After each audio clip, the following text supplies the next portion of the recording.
아멘.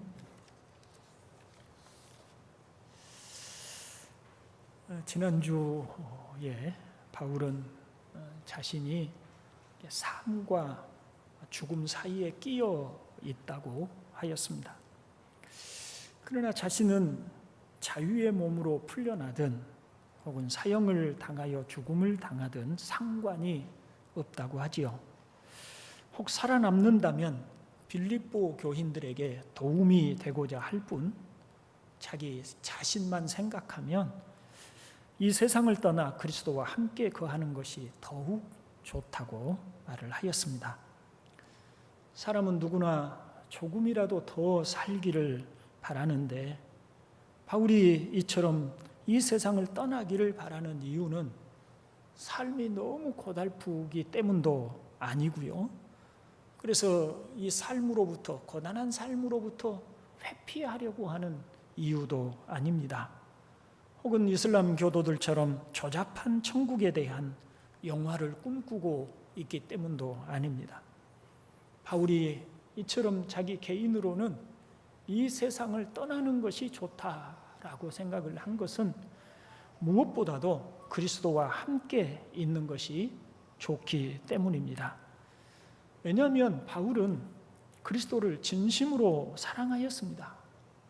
그는 어느 청춘 남녀의 사랑과도 비교할 수 없이 그리스도를 진실로 갈망하였고 또 사랑하였습니다. 바울에게 그리스도는 그의 전부였습니다.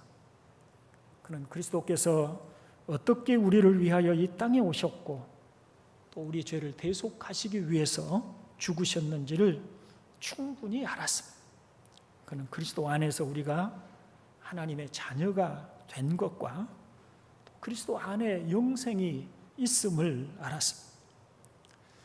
말하자면 바울은 그리스도 안에서 주신 사랑의 넓고 깊고 크심을 알았다는 것입니다.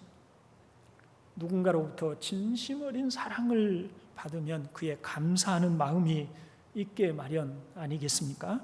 바울이 그러하였습니다.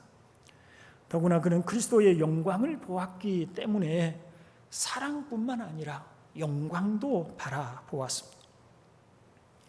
바울은 자신이 떠날지라도 빌립보 교인들에게 당부하고 싶은 것이 있습니다. 그것은 자신이 사랑하고 또 빌립보 교인들을 사랑하는 그리스도를 전파하는 것입니다. 바울은 그리스도만이 죄인 된 우리의 유일한 구원이라는 점을 알기 때문에 그리스도의 십자가의 복음이 더 많은 사람들에게 전파되기를 바라는 것입니다. 그런 바울이기 때문에 그는 18절에서 거칠애로 하든 참으로 하든 무슨 방도로 하든지 그리스도가 전파되는 것으로 기뻐하고 기뻐하겠다고 하였던 것입니다. 오직 바울의 관심은 복음 전파입니다. 바울이 이렇게 하는 것은 자신의 세력을 넓히려고 하는 것이거나 혹은 어떤 자신이 교주가 되려고 하는 것이 아닙니다. 그리스도만이 진정한 구원이 되기 때문입니다. 그러므로 그런 그리스도의 복음을 위해서 자신은 죽어도 좋다고 생각했던 것입니다. 그런데 복음 전파의 가장 좋은 방법은 삶으로서 보여주는 것입니다. 베드로의 말로 설명을 해보면 베드로전서 3장 15절로 16절에 너희 마음에 그리스도를 주로 삼아 거룩하게 하고 너희 속에 있는 소망에 관한 이유를 묻는 자에게는 대답할 것을 항상 준비하되 온유와 두려움으로 하고 선한 양심을 가지라. 이는 그리스도 안에 있는 너희의 선행을 욕하는 자들로 그 비방하는 일에 부끄러움을 당하게 하려 함이라 고 말씀을 하고 있습니다. 여기 선한 양심을 선한 삶으로 이해해서 설명하면 누군가 우리에게 당신은 도대체 무슨 소망으로 삽니까? 라고 물을 때 나는 그리스도 때문에 삽니다 라고 항상 대답할 말을 준비를 하라고 합니다. 이렇게 복음을 전파하라고 하는 것이죠. 그러나 말로만 전파하는 것이 아니라 그리스도의 선한 삶으로서 바로 이 복음을 우리가 전파하는 복음을 증명하라고 하는 그런 뜻이 되겠습니다. 이제 저는 바울의 뜻을 따라서 그리스도의 선한 삶인 복음에 합당한 생활이 무엇인지 설명을 하려고 합니다. 먼저 바울은 그리스도인의 합당한 생활에 대해서 어떤 방식으로 설명하려고 하는지를 보아야 되겠습니다. 바울은 항상 어떤 삶에 대한 이야기를 하려고 할 때 먼저 기본적인 진리를 설명하려고 합니다. 바울에 의하면 행동은 진리에 대한 이해에서 나온다고 생각하기 때문입니다. 로마서를 예를 들어서 설명을 하면 로마서 11장까지는 어떻게 믿음으로 구원을 얻는지에 대하여 아주 상세하게 설명을 합니다.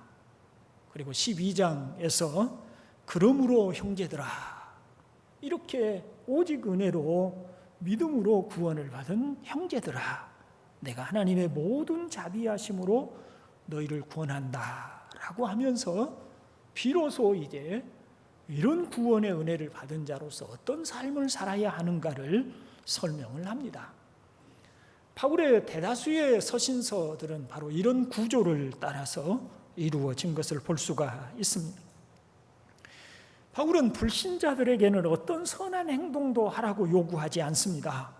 이를테면 세상의 도덕에는 아무런 관심이 없는 것입니다. 사람이라면 이래야 한다라고 하는 식의 일반적인 도덕에 대해서는 전혀 말하지 않습니다. 세상에 기대할 것은 죄밖에 없다. 타락한 세상에는 죄밖에 지을 것이 없다는 것이 바로 바울의 생각인 것입니다. 바울은 디도서 3장 3절에서 우리도 전에는 어리석은 자요, 순종하지 아니한 자요, 속은 자요, 여러 가지 정욕과 행락의 종노릇한 자요, 악독과 투기를 일삼은 자요, 가증스러운 자요, 피차 미워한 자였다고 합니다. 때때로 보면 그리스도인들보다도 훨씬 더 도덕적인 사람들이 있습니다. 물론 그런 사람들은 일반적인 관점에서 훌륭한 사람들이면 틀림없습니다마는 하나님 앞에서는 여전히 죄인이며 심판의 대상일 뿐입니다. 그들이 아무리 고상하게 도덕적인 삶을 산다 할지라도 그들의 마음에는 창조주 하나님이 없습니다. 이런 사람들에게 그리스도인의 삶을 살라고 호소하는 것은 어리석은 일입니다. 인간은 그렇게 살 수 없습니다. 비그리스도인들에게, 불신자들에게 필요한 것은 회개일 뿐입니다. 이는 교회 안에 들어와 있지만 거듭나지 못한 사람들은 동일하게 적용된다고 할 수가 있겠습니다. 교회 안에 있지만 새로운 피조물로 거듭나지 못한 사람들은 아무리 그리스도인의 삶에 대하여 말하여도 듣지 못할 뿐 아니라 그렇게 살 수가 없는 것입니다. 그리스도인의 합당한 삶을 살려면 복음이 무엇인가에 대한 이해가 있어야 합니다. 머리의 지식으로서의 이해만이 아니라 자신의 가슴으로 복음을 받아들임이 있어야 된다라고 하는 것입니다. 그리스도가 자신에게 어떤 분이신지를 깨달아야만 합니다. 왜 바울이 그리스도를 그처럼 사랑하고 바라보는지를 알지 못하면 바울 같은 삶을 사는 것을 전혀 기대할 수 없는 것입니다. 또 하나의 원리를 설명해 보면 우리는 이런 일에 익숙하지 못하지만 우리가 잘 생각해 보았으면 좋겠습니다.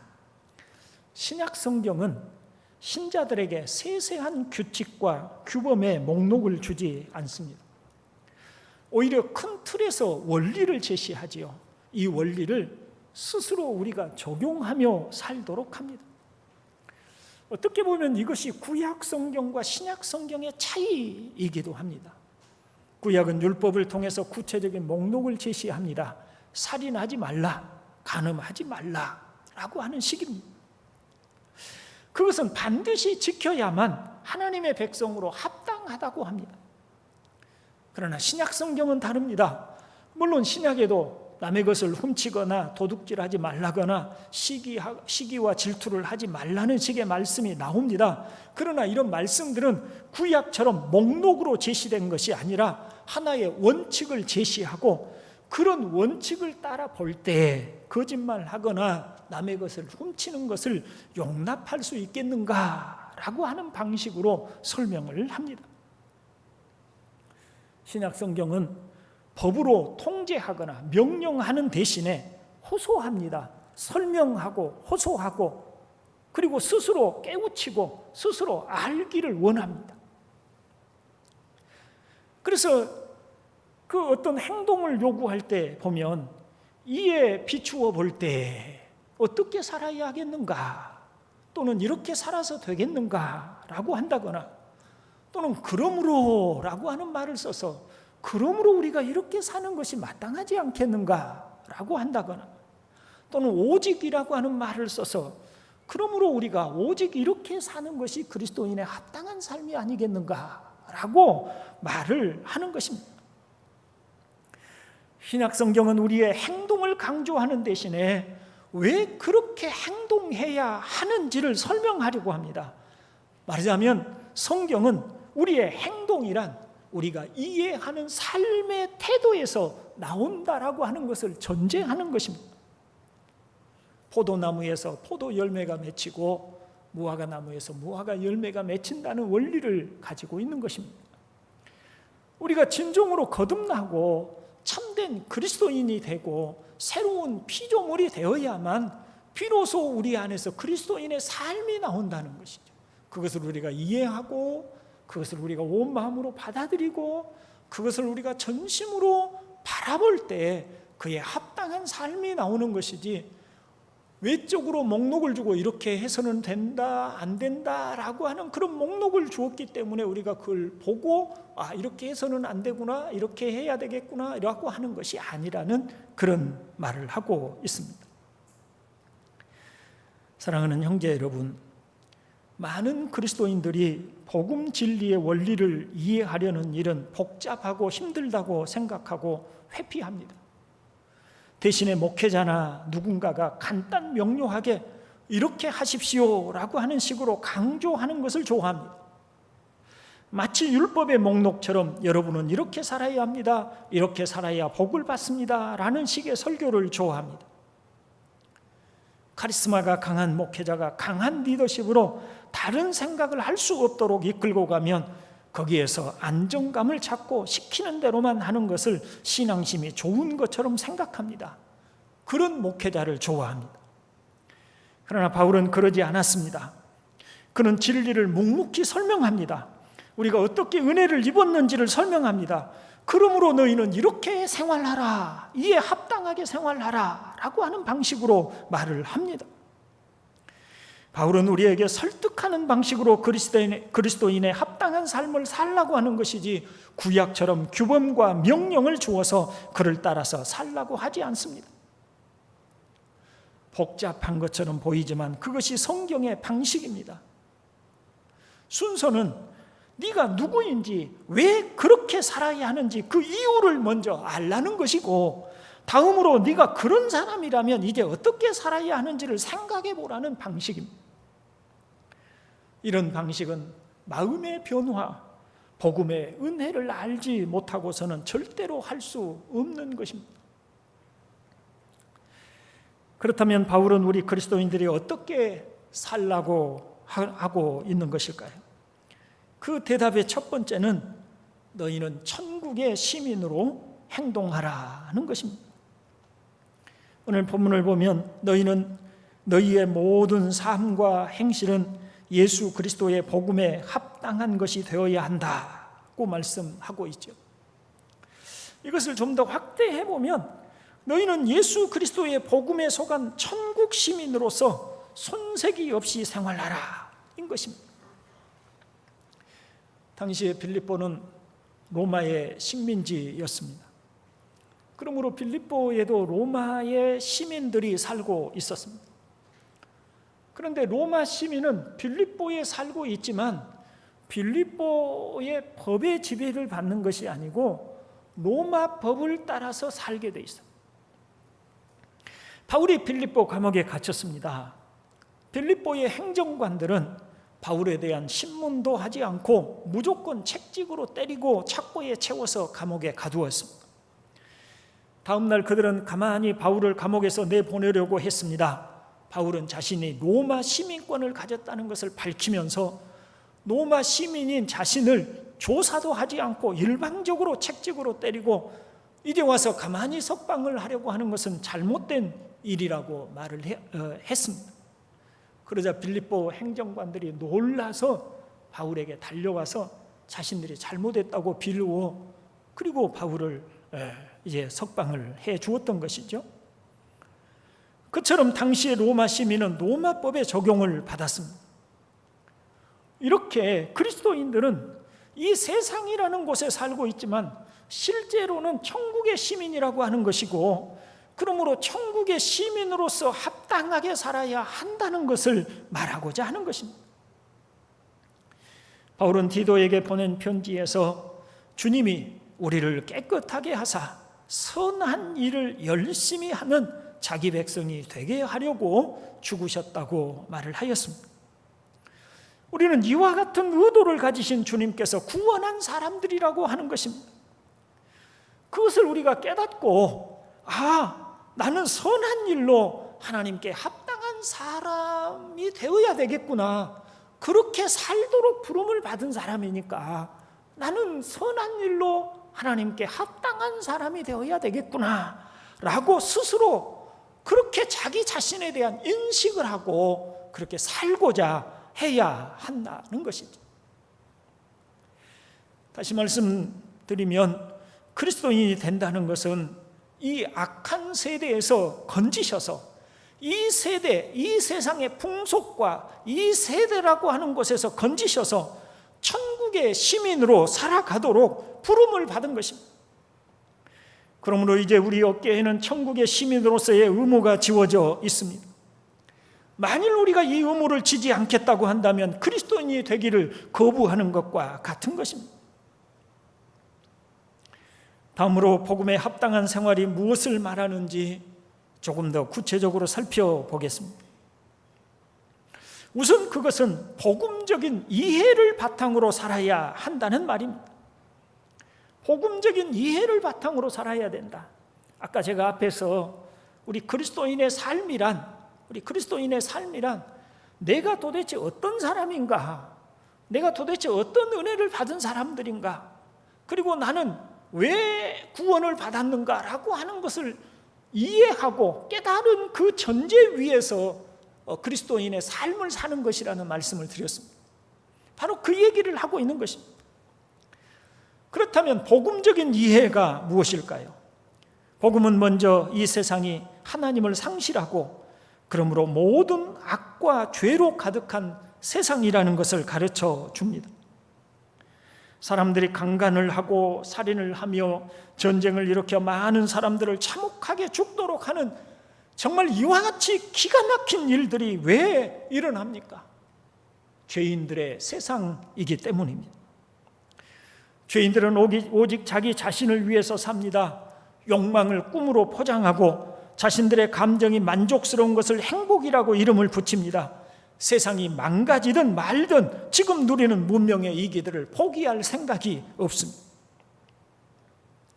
어떤 사람들이 비참하게 살아가도 자신들에게 크게 해가 되지 않는다면 문제될 것이 없습니다. 한때 난민들이 물밀듯이 유럽으로 쏟아져 들어오니까 유럽 각국에서 그 나라들이 국민들이 그 난민들을 받지 말라고 엄청난 압력을 가했죠. 왜냐하면 난민들이 들어오면 자기들의 생활이 어려워지고 불안해질 것에 대한 염려였습니다. 우리는 편안하게 잘 살고 있는데 저 사람들이 들어와서 우리의 생활에 해를 주면 안 되니까 오지 말라는 겁니다.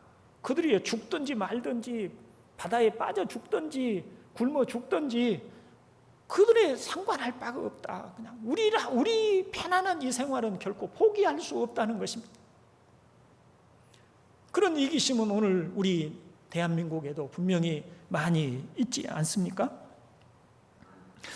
그런 세상은 하나님의 진노를 알지 못합니다. 죄인들의 세상에 대한 하나님의 무섭고 두려운 심판을 깨닫지도 못합니다. 우리가 원래 그런 세상에서 살던 사람들입니다. 세상이 그런 곳입니다. 우리도 그렇게 살았던 사람들이고, 우리도 그런 생각 속에서 살았던 사람들이고, 우리도 그런 이기심과 자기중심적이고 오직 자기의 욕망과 자기 욕심만, 자기 편안함만 구하고 살았던 사람들입니다.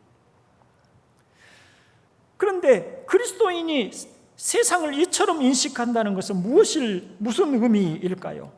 세상이 악한 이유를 안다는 말입니다. 세상이 하나님과 교회를 비웃고 조롱하는 이유는 그들 마음에 하나님이 없기 때문이라는 것을 압니다. 그래서 악한 세상의 모습을 보면서 온갖 악을 행하고 살인을 하고 죄를 짓고 하는 세상을 보면서 세상이 왜 이러냐고 묻지 않습니다. 또 왜 우리의 신앙에 열을 내어서 반대를 하냐고 따지지 않습니다. 왜냐하면 그럴 수밖에 없는 세상이라는 것을 알기 때문입니다. 더 나아가서 세상이 추구하는 것들, 세상의 사람들이 바라고 원하는 것들, 본래 죄인이었을 때에 우리가 바라고 추구하던 것들이 멸망당할 세상의 것들이며 이제는 그로부터 떠나야 한다는 것도 합니다. 세상에서는 돈을 벌어서 부자가 되고 그것으로 여유 있게 살고 넉넉하게 살고 풍족하게 유복하게 살아가는 것이 우리의 소원이었습니다. 그런데 이것이 멸망당할 세상의 일이며 하나님 없이 살아가는 사람들이 가지고 있는 생각인 것을 압니다. 내가 그로부터 떠났다라고 하는 것을 압니다. 그래서 더 이상 많은 돈을 벌어서 부자가 되는 것이 꿈이 되지 않고 성공해서 이름을 떨치는 것이 인생의 목표가 되지 않는다는 것을 알게 되는 것입니다. 왜냐하면 그것들은 하나님 없이 살던 때에 바라던 것들이기 때문입니다. 그로부터 내가 구원을 받았다는 것을 압니다. 그것이 내 인생에 이제는 행복이 되지 않는다는 것을 압니다. 전에는 그 하찮은 것들이 행복이라고 생각했어요. 그러나 이제는 그것이 나에게 행복이 결코 되지 않는다는 것을 압니다. 왜? 복음을 알고 나니까 내가 그 세상에서, 그런 세상으로부터 건짐을 받았는데, 건짐받은 내가 거기 그 속에 묻혀 있을 때는 몰랐지만 건짐 받고 보니까 그 세상은 아비귀환의 세상이에요. 그 세상은 지옥이에요. 그 세상은 멸망당할 곳이에요. 그 세상은 하나님의 진노의 심판이 있는 곳이에요. 그런 곳으로부터 내가 구원을 받았는 것을 아는데 왜 다시 또 세상의 그것들을 추구하고 또 그것들을 좋아하고 또 그것들 속에서 내가 함께 살고자 하겠냐는 거예요. 이게 복음적인 이해를 하고 있는 사람들이 가지고 있어야 할 생각이라는 겁니다. 이런 이해를 우리가 생각하지 못하면 여러분 보십시오. 예수 믿고 나서도 세상에 살던 때하고 똑같이 살려고 합니다. 돈 버는 것이 인생의 가장 큰 행복이고 부자가 되면 그것이 인생의 가장 복을 많이 받은 것이고 성공하고 이름을 날리면 그것으로 자신의 인생은 만족하다고 생각하는 그런 것들이 인생의 목표가 되고 그것들이 인생에 살아가는 삶의 모든 행복이 되어 있단 말이에요. 예수 믿고 나서도. 이건 뭘 의미하는 겁니까? 복음이 뭔 걸 모르는 거예요. 세상이 뭔 줄을 모르는 거예요. 왜 자신이 그런 세상으로부터 구원을 받았는지를 모르는 거예요. 모르니까 그것이 여전히 좋은 것으로 생각하고 그것들이 여전히 자신에게 행복이고 그것들이 자신에게 여전히 좋은 것이라고 생각하는 거예요. 복음을 알고 복음을 깨닫고 나면 내가 그렇게 사는 것이 아니었구나. 그건 불신자들이나 그렇게 살아가는 것이고 하나님을 모르는 사람들이나 그렇게 살아가는 것이지 나는 그것이 아니구나라고 하는 것을 깨닫는 거예요. 그러니 이제 나는 다른 삶을 살아야 되겠다고 생각하는 것 아니겠습니까? 그래서 다음으로는 복음은 그런 죄와 하나님의 심판 아래서 하나님의 크신 사랑으로 구원을 받았다는 것을 아는 것입니다. 이게 복음입니다. 우리의 죄가 너무 크고 많아서 무엇으로도 구원을 받을 수 없고 하나님의 진노의 심판 아래서 영원한 형벌만이 놓여 있었습니다. 형벌 아래 놓여 있었습니다. 그런데 하나님이 독생하신 아들을 우리를 위해서 보내주시고 독생자인 우리 주 예수 그리스도는 죄인인 우리의 죄를 담당하셔서 십자가에서 자기 몸을 제물로 삼아 우리를 위한 희생 제사를 드리셨습니다. 그러므로 우리가 더 이상 하나님으로부터 정죄와 진노의 심판을 받을 대상이 아니라 하나님을 아빠, 아버지라고 부를 수 있는 은혜를 입게 된 것입니다. 하나님의 소유된 백성이 되었던 것입니다. 그러므로 이와 같은 은혜를 주신, 이와 같은 사랑을 주신 그리스도를 온 마음으로 사랑하게 된 것입니다. 복음을 안다는 것은 바로 구원자이신 그리스도를 믿고 사랑한다는 것입니다. 여러분, 주님을 사랑하십니까? 옛날에 혹시 연애들을 해보셨는지 모르겠는데, 사랑하는 사람을 만나고 헤어져도 또 그리워하고 또 보고 싶어 하듯이, 사랑이라고 하는 것은 늘 그리워하고 보고 싶어 하고 함께 있고 싶어 하고, 우리의 감정이 그리로 끌리는 것 아니겠습니까? 그렇게 그리스도를 사랑하십니까? 바울은 그러했잖아요. 나는 살든지 죽든지 나 그건 개의치 않는다. 살아있다면 그리스도를 위해서 복음을 전하고 그리스도를 위해서 일하는 것, 그것이 나의, 그리스도를 위해서 조금이라도 무언가 할 수 있는 그것이 나의 행복이고, 내가 죽는다면 그리스도와 함께 영원히 거할 것이니 그것은 내가 더 바라는 일 아니거든. 그리스도만이 나의 모든 것이다. 사족을 붙인다면 말이죠. 바울이 로마 시민권을 가지고 있다고 그랬잖아요. 근데 사도행전을 보면 바울은 로마 시민권을 태어날 때부터 가졌다고 그래요. 그 말은 바울의 부모가 로마 시민이었다는 거죠. 바울은 유대인인데 어떻게 로마 시민이 될 수 있었을까? 당시 로마 시민이 될 수 있는 길에는 몇 가지가 있어요. 첫째는 로마 정부에 엄청난 공로를 세울 때, 큰 기여를 할 때. 근데 아마도 바울의 부모가 무슨 큰 기여를 했던 것으로 보이지는 않아요. 그 다음에 또 하나가 돈으로 로마 시민권을 사는 겁니다. 로마 시민이 가지고 있는 특권이 아주 많으니까. 지금 미국 시민권을 얻으려고 세계 각지에서 얼마나 많은 사람들이 애를 씁니까? 당시 로마 시민권은 그보다 훨씬 더한 특권이 가지고 있어요. 그러니 바울의 부모도 로마 시민권을 가지기 위해서 아마도 돈으로 주고 샀을 거라고 생각이 들어요. 바울이 부자겠어요? 가난한 사람이겠어요? 그는 아주 부자였을 거예요. 틀림없습니다. 그리고 당시에 유대 사회에서 최고의 그 랍비, 스승이라고 말할 수 있는, 율법 선생이라고 말할 수 있는 분이 두 사람이 있는데, 힐렐이라고 하는 사람과 가말리엘이라고 하는 사람. 이 두 사람은 유대인들에게 있어서 가장 존경을 받는 가장 뛰어난 분들이었어요. 근데 그 중에 가말리엘이라고 하는 분의 제자로 바울이 있었잖아요. 그러니 가말리엘에게 가서 공부를 할 때 얼마나 많은 돈을 가지고 가서 학비를 내고 공부를 했겠어요? 근데 그게 과거에 바울이 가지고 있던 부자로서 살아가던 때의 생활 방식이에요. 그런데 이제 그가 그리스도를 만나고 난 후에는 그 부유하게 사는 것도 다 버렸어요. 그것이 그의 조금도 관심이 아니에요. 바울은 결혼도 하지 않고 오직 그리스도가 자신의 신랑처럼, 신부처럼 그렇게 오직 사랑하는 분으로 그리스도만을 온전히 마음에 담고 산 거예요. 무슨 동성애 때문에 그런 게 아니고 진짜 그리스도를 사랑한 거예요. 우리에게도 그런 그리스도를 향한 사랑이 있습니까? 그리스도를 생각하면 가슴이 뭉클하고 따뜻하고 감사하고 기쁨이 있고 그러합니까? 그게 복음으로 변화된 사람들입니다. 복음을 아는 사람들입니다. 진짜 예수 믿는 사람은 그게 있어야 합니다. 그게 있어야 참된 그리스도인이라고 말할 수 있습니다. 자, 여러분, 이런 사랑을 가지고 있을 때 어떻게 살겠어요? 내가 그리스도를 위해서 어떻게 살까? 그리스도를 위해서 내가 무엇을 하고 살까? 주님이 내게 무슨 말씀을 하시면 내가 사랑하는 주님이 내게 이렇게 말씀하시니 내가 그렇게 살기를 원합니다. 이렇게 하지 않겠어요? 복음을 안다는 것은 바로 이와 같은 구속의 은혜를 안다는 것입니다.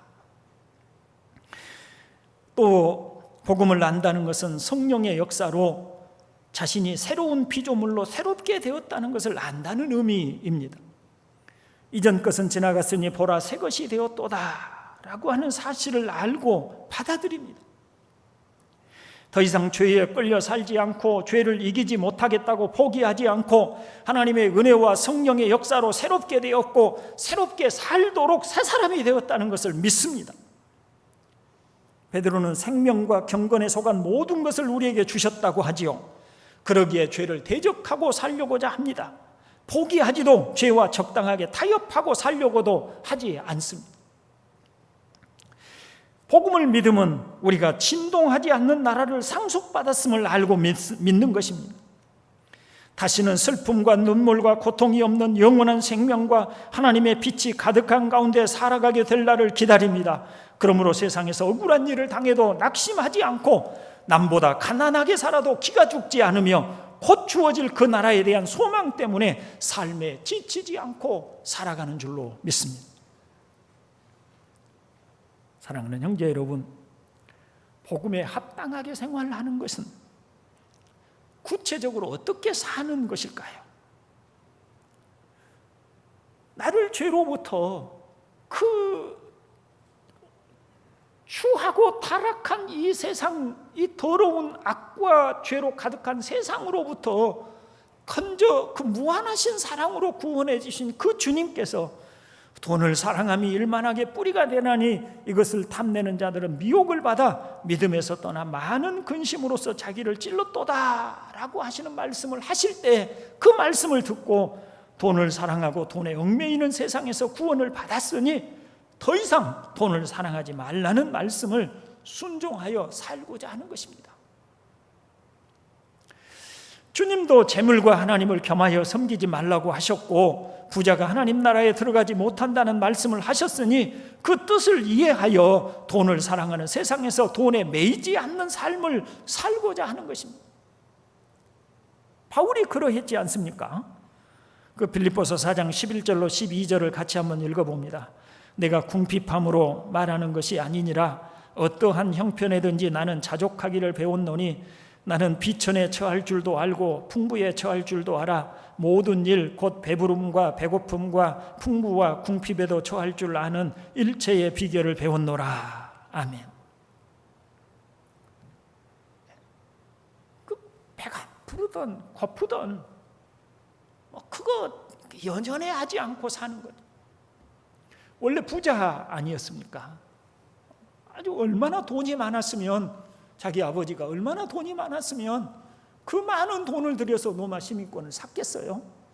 그만큼 부유한 사람이 바로 바울인데, 그런데 이제는 배가 고프기도 하고 때로는 성도들이 좀 넉넉하게 챙겨주고 그러면 좀 배가 부를 때도 있는데 그것은 일체 그런 것에 관여하지 않고 배고프면 배고픈 대로, 가난하면 가난한 대로, 내가 비천하게 되고 낮아지면 낮아진 대로 그냥 그렇게 살아가는 비결을 배웠다. 무엇 때문에? 그리스도를 사랑하고 그 나라를 바라보는 그거 한 가지가 바울에게 있기 때문에 그런 삶을 기꺼이 받아들인 거예요. 사람은 누구나 다 일반적으로 부자 되기를 원하고 유복하게 사는 걸 원하고 풍족하게 사는 걸 원하지, 가난하게 되고 남의 무시받고 비천하게 사는 걸 원하는 사람이 어디가 있겠어요, 세상에서. 그런데 그 세상으로부터 내가 건짐을 받았으니 이제는 그런 것들이 나한테 문제가 되지 않아요. 그리스도와 함께 있는 것만이 내게 기쁨이에요. 그리스도인의 복음에 합당한 삶을 산다는 게 뭡니까? 내가 어떤 세상으로부터 건짐을 받았고 구원을 받았는데 이제 그리스도인의 천국 시민으로서 나는 어떻게 살아야 할까? 그것이 우리 마음에 있어서, 그것이 우리의 가슴에 깨달아져서, 그래서 정말 우리 마음으로부터 순복하고, 우리 마음으로부터 괜찮아, 나 가난해도 괜찮아, 비천해도 괜찮아, 나는 나의 주님과 함께 사는 것이 기쁘고, 나는 나의 주님이 내게 명하신 대로 사는 것이 나는 나의 마음에 진짜 내가 원하는 바야 라고 생각하고 살아갈 때, 그게 바로 복음에 합당한 자의 생활인 것입니다. 구체적으로 뭐 이것 해라 하면 하고, 이것 하지 말라고 하면 안 하고, 그런 게 아닙니다. 마음으로부터 복음을 받아서 사랑하고 감사해서, 그래서 그렇게 살고자 하는 것입니다. 성령의 계심도 듣지 못하고 오직 자신의 육체의 정욕과 욕심을 따라 행하던 죄로부터 구원을 받았으니 이제는 하나님의 자녀로서 육체를 따라 살지 말라는 권면을 들을 때 그 권면대로 사는 것입니다. 복음을 따라 생활하는 신자는 소극적으로 무엇을 하지 말라는 말씀만 듣는 것이 아닙니다. 적극적으로 하나님의 자녀로서 마땅한 바를 듣고 행하여 살고자 합니다. 디모데전서 2장 10절에 오직 선행으로 하기를 원하노라, 이것이 하나님을 경외한다 하는 자들에게 마땅한 것이니라 하였습니다. 그렇다고 율법의 계율처럼 지키라는 것이 아닙니다. 항상 복음의 입장에서 생각하는 겁니다. 내가 이러이러한 죄로부터 구원을 받았으니 그렇게 살면 안 될 것 같아 라고 한다든지, 주님께서 어떤 은혜로 나의 죄를 대속하셨는지 내가 그렇게 살아서 주님의 마음을 아프게 하면 안 될 것 같아 라고 한다든지, 그러는 것입니다. 이게 복음을 듣고 믿어서 구원을 얻은 신자의 마음이고 모습인 것입니다. 이제 말씀을 마치려고 합니다. 불신자들이 대다수를 차지하고 살아가는 세상에서 우리가 그리스도인임을 보여주어야 합니다. 복음이 우리를 어떻게 변화시켰는지, 복음은 세상과 어떻게 다른지를 보여주어야 합니다. 오직 자기 자신만을 보고 사는 사람들에게 하나님의 은혜를 입은 사람들이 살아가는 모습을 보여주어야 합니다. 이것은 어떤 계율 몇 가지를 지킴으로 되는 것이 아니라 근본적으로 우리의 마음과 삶의 태도가 달라져야 합니다. 직장에서, 가정에서, 이웃과의 관계에서 복음의 능력을 입증하여야 합니다. 우리 동산교회 형제들이여, 예수 그리스도의 복음에 손색이 없는 하나님 나라의 시민으로서 살아가기를 주님의 이름으로 축원을 드립니다. 아멘. 기도합니다. 하나님 아버지, 신앙생활을 오랫동안 해왔습니다. 어떤 이는 10년을 하였고, 어떤 이는 20년도 넘었고, 어떤 이는 일생을 교회에서 하나님의 말씀을 듣고 예배하며 살았습니다. 그러나 아버지 하나님, 우리에게 정말 복음에 대한 이해가 있을까요? 우리가 복음대로 살고 있을까요? 복음에 대하여 어떻게 살아야 하는지를 우리가 알고 행하고 있을까요? 아버지 하나님, 우리를 불쌍히 여겨주시고 우리에게 참으로 예수 그리스도 안에서 거듭나고 하나님의 자녀가 된다는 것이 무엇을 의미하는지 깨닫게 하여 주시고, 그러므로 그리스도의 복음에 합당한 자로 살아가도록 은혜를 베풀어 주시옵소서. 우리 동산교회 형제들에게 한량없는 은혜를 부어주시기를 간절히 바라고 소망하오며, 오직 우리를 이런 악한 세대로부터 구원해 주신 예수 그리스도의 이름으로 기도하옵나이다. 아멘. 찬송가 315장 드립니다.